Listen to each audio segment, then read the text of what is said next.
قدیم زمانے کی بات ہے جب بنی اسرائیل ایک وسیع و عریض بستی میں آباد تھے۔ یہ بستی مٹی کے مضبوط گھروں اور کھجور کے درختوں سے گھری ہوئی تھی۔ یہاں کے لوگ سادہ زندگی گزارتے تھے۔ ان کا زیادہ تر انحصار کھیتی باڑی اور مویشیوں پر تھا۔ صبح ہوتے ہی گلیوں میں جانوروں کی آوازیں گونجنے لگتیں اور شام ڈھلے ہر طرف خاموشی چھا جاتی۔ اس بستی کے درمیان ایک بڑی منڈی تھی جہاں لوگ اپنے جانور خریدنے اور بیچنے آتے تھے۔ اسی منڈی میں ایک دن ایسا واقعہ پیش آیا جس نے پوری بستی کی سوچ بدل کر رکھ دی۔ اس بستی میں ایک نوجوان رہتا تھا جس کا نام یوشا تھا۔ وہ ایک غریب مگر نہایت ایماندار انسان تھا۔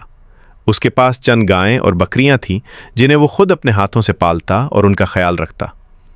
اس کے والد بہت پہلے دنیا سے رخصت ہو چکے تھے اور ماں بھی بیمار رہتی تھی۔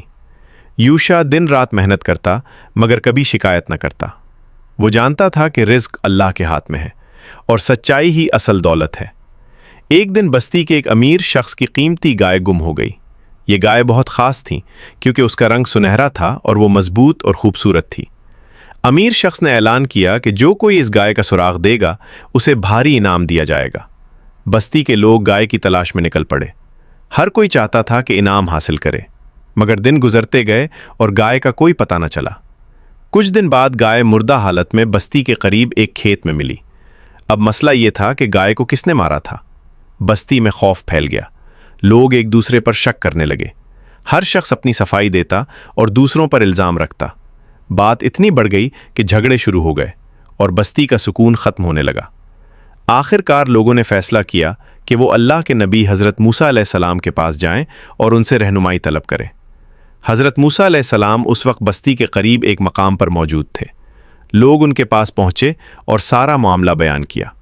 حضرت موسیٰ علیہ السلام نے اللہ سے دعا کی اور وحی کے ذریعے انہیں حکم ملا کہ بنی اسرائیل ایک خاص گائے ذبح کریں اور اس کے ایک حصے سے مقتول کو لگائیں تاکہ سچ ظاہر ہو جائے۔ جب حضرت موسیٰ علیہ السلام نے یہ حکم لوگوں کو بتایا تو وہ حیران ہو گئے۔ انہوں نے سوال پر سوال شروع کر دیے۔ گائے کیسی ہو؟ اس کا رنگ کیا ہو؟ اس کی عمر کتنی ہو؟ حضرت موسیٰ علیہ السلام ہر سوال کا جواب دیتے رہے جیسا کہ اللہ کی طرف سے حکم آتا رہا۔ گائے کی شرائط اتنی مخصوص ہو گئیں کہ بستی میں ایسی گائے ڈھونڈنا مشکل ہو گیا۔ لوگوں نے ہر طرف تلاش شروع کی۔ آخر کار انہیں یوشا کی گائے کے بارے میں معلوم ہوا۔ یہ گائے بالکل انہی نشانیوں پر پوری اترتی تھیں جو اللہ نے بیان کی تھیں۔ یوشا کی گائے سنہری رنگ کی تھیں، نہ بہت چھوٹی نہ بہت بڑی۔ اس نے کبھی کھیتی میں کام نہیں کیا تھا اور نہ ہی پانی کھینچنے کے لیے استعمال ہوئی تھی۔ بستی کے لوگ یوشا کے پاس آئے اور اس سے گائے خریدنے کی خواہش ظاہر کی۔ یوشا نے پہلے تو انکار کیا کیونکہ وہ گائے اس کے لیے بہت قیمتی تھی، مگر جب اسے پورا معاملہ معلوم ہوا تو وہ راضی ہو گیا۔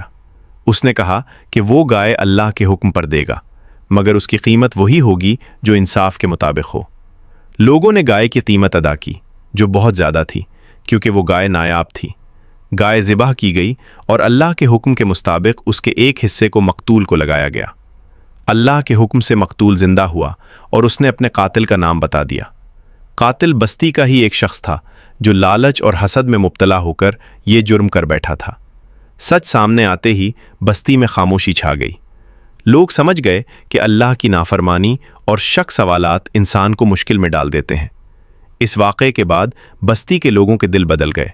انہوں نے دیکھا کہ ایک غریب مگر ایماندار نوجوان کی گائے نے کس طرح سچ کو ظاہر کیا۔ یوشا کی عزت بستی میں بہت بڑھ گئی۔ لوگ اس کی ایمانداری کی مثال دینے لگے۔ یوشا نے اپنی دولت پر غرور نہیں کیا بلکہ اللہ کا شکر ادا کیا